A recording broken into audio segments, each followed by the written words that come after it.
channel Ernawati. Semoga sahabat sehat selalu ya. Amin ya rabbal alamin. Ya, temaku hari ini itu adalah tentang cashflow. Apa sih itu cashflow? Tonton terus ya di channelnya Ernawati. Jangan lupa like, share, and comment. Mati suhu. Apa itu tadi cashflow? Cashflow sendiri adalah kesehatan reproduksi wanita. Ini penting banget, kesehatan cashflow ini bagi para remaja, bagi para ibu, pokoknya para wanita. Kebanyakan itu apalagi para remaja yang baru menginjak dewasa atau apalagi yang baru mens, biasanya apa ya, masih bingung gimana sih cara menjaga kesehatan atau menjaga daerah kewanitaan kita. Tonton terus ya. Apa itu cashflow? Cashflow adalah kesehatan reproduksi wanita. Banyak sekali para remaja, para ibu-ibu atau semua laki wanita itu biasanya apa ya, kebanyakan yang kurang tahu arti pentingnya menjaga daerah kewanitaan sendiri ya. Apalagi baru remaja nih, kalau menginjak dewasa biasanya juga kadang malu bertanya kepada orang tuanya. Semoga dengan adanya video ini para remaja tidak bingung ya, dan bermanfaat bagi kalian. Tips pertama itu adalah cara membasuh atau mencebok pada saat kita setelah pup atau setelah BAK. Jadi kalau misalkan kita setelah pup atau BAK, usahakan kalau misalkan habis cebok dari depan ke belakang, bukan dari belakang ke depan. Itu salah, tidak boleh ya. Kalau misalkan dari depan ke belakang, jadi masih ada sisa-sisa kotoran kita menempel ya, jadi malah jadinya bakteri, tidak baik juga, jadi melembab gitu ya. Saran pertama itu kalau misalkan mencebok itu dari depan ke belakang. Saran kedua itu kalau misalkan kita habis BAK atau habis pup, usahakan kita keringkan daerah kemaluan kita. Menggunakan apa? Yang pertama itu menggunakan handuk atau menggunakan tisu, tapi tisunya ya nggak mudah robek ya. Kalau misalkan tisunya mudah robek, takutnya ada yang tertinggal juga, malah nggak bagus juga ya. Lebih baik sih pakai anduk. Kalau anduk itu lebih menyerap, lebih enak aja gitu ya ketimbang sama tisu ya.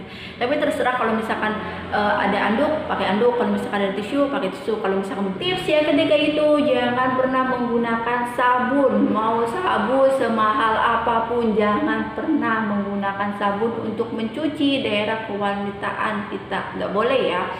Pokoknya kalau misalkan daerah kewanitaan kita nggak boleh menggunakan sabun. Karena apa? Karena dapat menyebabkan daerah kewanitaan kita jadi kering. Kalau misalkan timbulnya kering, biasanya kan nggak enak, terus menimbulkan gatel-gatel. Kalau udah gatel jadi infeksi, makanya nggak boleh ya. Kecuali kalau kita habis BAB atau habis kencing, bolehlah kita menggunakan sabun, tapi yang menggunakan sabun itu hanya tangan biar bersih ya. Oke guys, semoga dimengerti.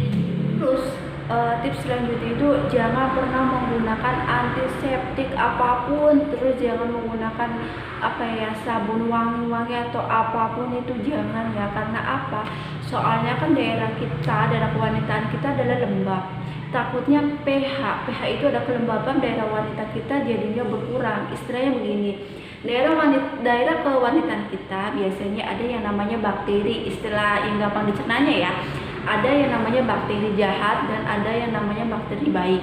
Kalau sedangkan bakteri yang ini di dalam kemaluan kita itu tidak suka yang namanya bau wangi-wangi atau antiseptik, itu malah tidak baik. Menyebabkan apa? Menyebabkan si kuman atau bakteri baiknya ini jadi mati. Kalau seandainya kita lagi terinfeksi, otomatis yang menolong itu kan bakteri baik. Kalau misalkan bakteri baiknya nggak ada, adanya bakteri jahat, ya sudah, malah tambah menyebar.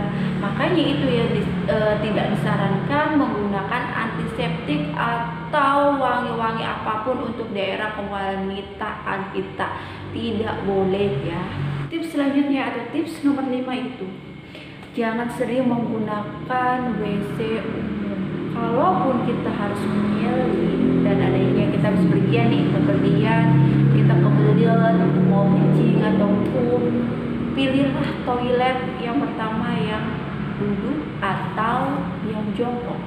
saran saya lebih baik yang jongkok karena itu lebih bagus daripada yang duduk. Soalnya kalau misalkan duduk gimana ya rasanya, itu kan masih bekas orang, apalagi kalau misalkan WC duduknya itu tidak ada tisu, tidak ada antiseptik, jadi itu kan kotor. Makanya lebih baik menggunakan WC yang duduk.